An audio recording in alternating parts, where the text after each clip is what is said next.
Hey everyone! In today's video, I'm going to show you a super easy way to improve the quality of a pixelated or low-resolution image using the Super Resolution tool in Affinity via Canva AI Studio. If you've ever had an AI-generated photo or an old pixelated picture and wanted to make it look sharp and clean, this tool is a great option. To begin, open Canva and go to the Canva AI Studio.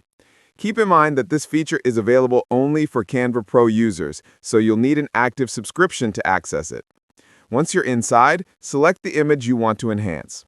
It's a good idea to zoom in so you can clearly see the pixelation before making any adjustments. After selecting the image, choose the Super Resolution tool. Canva will start processing the photo automatically.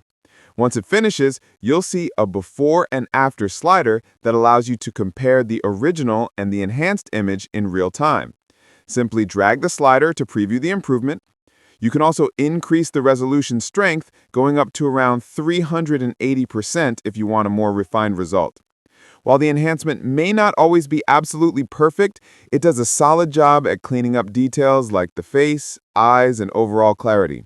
When you're satisfied with the outcome, just click Apply. Make sure you're not viewing the image in pixel preview mode afterward to see the final quality properly. And that's it! A quick and effective way to turn a blurry or pixelated image into something much clearer using Canva's Super Resolution tool. If you found this helpful, be sure to like the video, subscribe, and let me know in the comments what tutorial you want to see next. Thanks for watching. Allah Hafiz.